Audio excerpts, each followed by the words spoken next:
Naam msikilizaji wangu, nikukaribishe tena katika mwendelezo na mfululizo mzuri sana wa simulizi zetu nzuri ya Mudomo. Na leo tunaingia katika sehemu ya 11.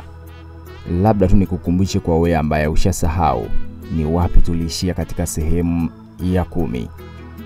Katika sehemu ya 10 tuliishia pale ambapo Dismas baada ya kukataliwa ombi lake na Sandra aliamua kuchukua maamuzi mengine kabisa. Lakini kabla hajaamua kuchukua yale maamuzi, aliamua kupiga simu upande wa pili. Na ushauri ule aliopewa na upande wa pili aliona ni ushauri mzuri sana. Hivyo akawaahidi ndani ya wiki moja atatekeleza kile ambacho amewaahidi. Basi leo katika sehemu hii ya 11, leo tutaanzia moja kwa moja nyumbani kwa Mr. J. Siku hiyo alikuwa nyumbani kwake ameketi katika sofa. Mapajani kwake alikuwa amepakata laptop na mkono mmoja alikuwa ameshika glasi ya juisi ambayo ilimfanya kujisikia vyema sana kila alipopiga funda moja kupeleka kinywani. Na katika kioo chake cha laptop, msikilizaji wangu, alikuwa akitazama video, na katika sikio lake la kushoto alikuwa na kifaa cha kusikia sauti.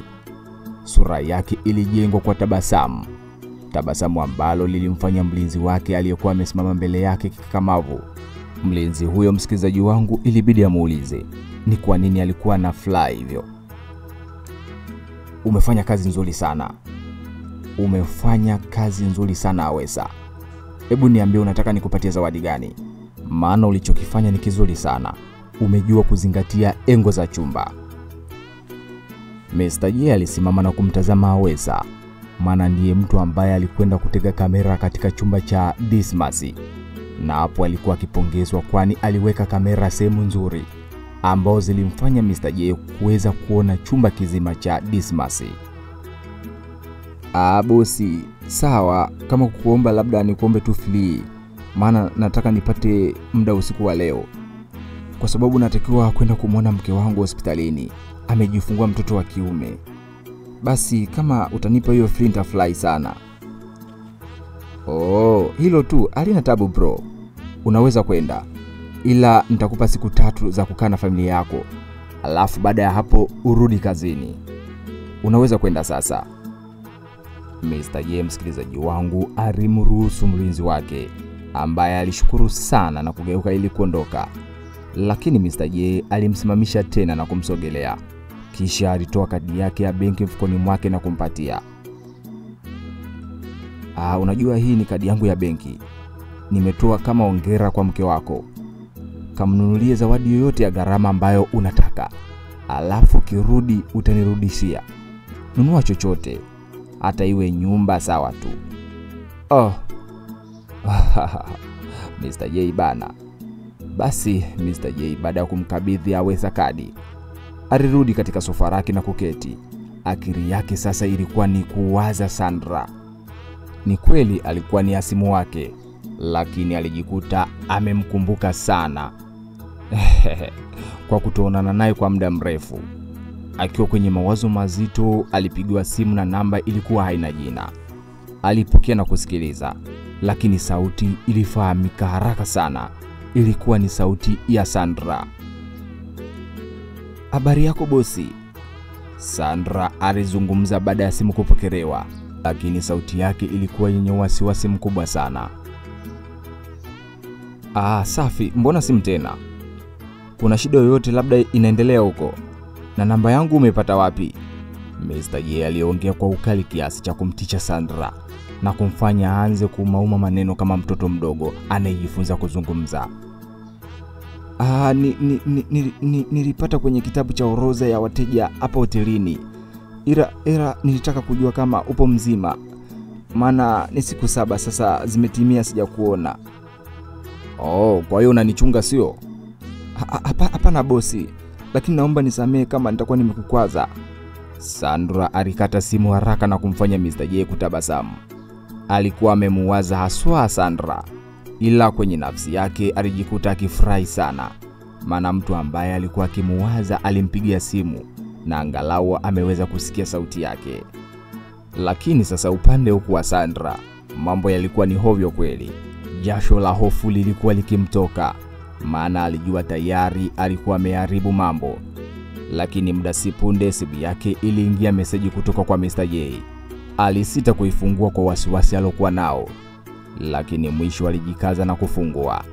Alijikuta kitabasamu baada ya kuona Mr. J amemjibu kumwambia kwamba nipo mzima wa afya. Sasa hapo Sandra amani ya moyo ilirudi, maana alihisi kama alikuwa ameharibu mambo. Sasa msikilizaji wangu, siku mbili zilikatika. Siku moja majira ya usiku wa saa 6 hivi, Sandra akiwa ofisini kwake alipokea simu kutoka chumba namba 255. Kilikuwa ni chumba ambacho alikuwa akikaa Dismas. Alishangaa na kujiuliza Dismas alikuwa anataka nini mpaka kumpigia simu. Lakini mwisho aliamua kupokea na kumsikiliza, ambapo Dismas alimtaka afike chumbani kwake haraka sana. Nifike haraka? Kwani kuna shida gani? Basi kama kuna shida haraka basi nitamtuma mfanyakazi afike sasa hivi hapo. Hapana Sandra, nahitaji ufike mwenyewe, maana ni muhimu sana. Naomba uje tafadhali. Nipo chini ya miguu yako. Basi Dismas aliongea kwa unyenyekevu, na mwisho Sandra alimkubalia. Lakini katika kichwa cha Dismas alipanga usiku huo huo ndio usiku wa kumaliza kila kitu, yaani atekeleze kile ambacho alimwahidi mganga wake, ambaye alimwambia ili kuwa na utajiri mkubwa, sasa basi alipaswa kumtafuta mwanamke ambaye bado hajaguswa na afanye hivyo.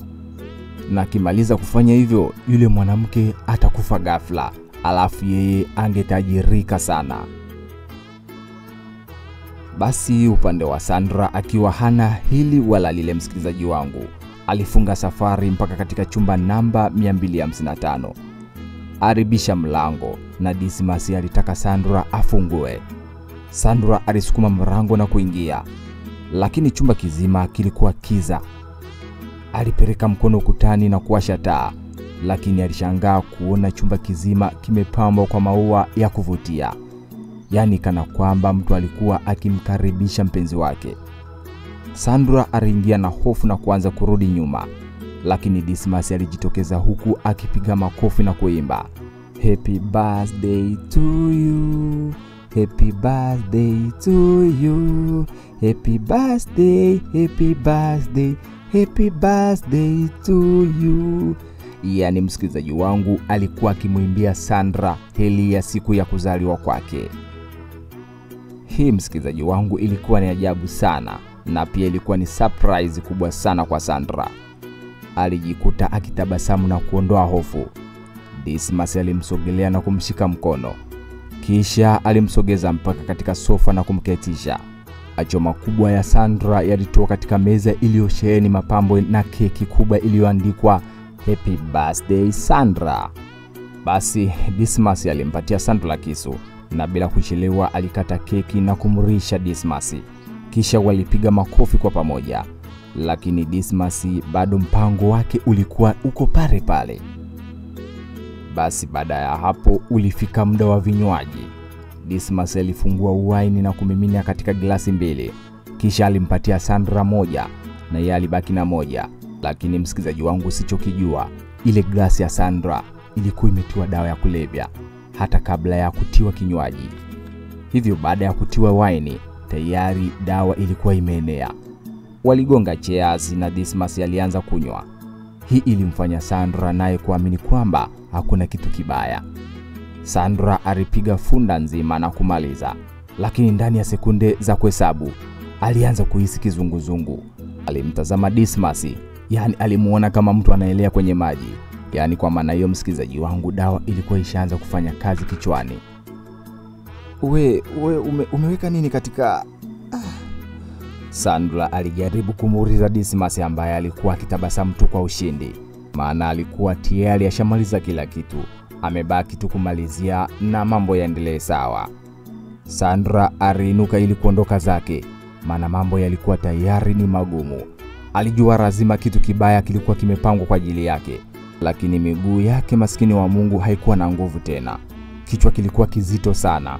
Alifika mpaka mlangoni na kushika kitasa, ila papo hapo nguvu zilimuishia na kuanguka chini. Sasa umekwisha Sandra. Dismas alifurahi sana. Alizungumza kwa ushindi huku akimsogelea Sandra, ambaye alikuwa akijaribu hata kujitetea au kuongea, lakini kila kiungo cha mwili wake kilikuwa ni kidhaifu sana. Basi Dismas alimfikia Sandra, akimwinua juu, kisha alimfikisha kitandani na kumtupia. Taratibu alianza kutoa nguo zake ili kumaliza kazi ambayo alikuwa ameianza. Kazi ambayo kwa takribani miaka 2 alikuwa akisubiri kuimaliza, na hatimaye leo ilikuwa inakwenda kutimia. Na msikilizaji wangu, kufikia hapo sina la ziada katika sehemu hii ya 11 ya simulizi yetu nzuri ya Mhudumu. Je, itakuwaje? Ndo kwanza simulizi yetu imeanza kupamba moto. Dismas atafanikiwa kweli lengo lake? Na vipi kuhusu Mr. J? Maana msikilizaji wangu tayari alikuwa ashatega kamera katika chumba cha Dismas. Je, yuko active anaangalia kile ambacho kinaendelea kwa Dismas na Sandra, au naye tayari amepitiwa? Basi msikilizaji wangu, yote tutayapata katika sehemu ya 12. Usikose msikilizaji wangu. Labda nikuombe kwa wewe ambaye subscribe kabisa, ili nitakapotuma sehemu ya 11 uwe wa kwanza kupata na kuendelea kupata burudani ndani ya Mwinula TV simulizi. Basi kwenye maiki ulikuwa nami yule msimuliaji wako Leonard John.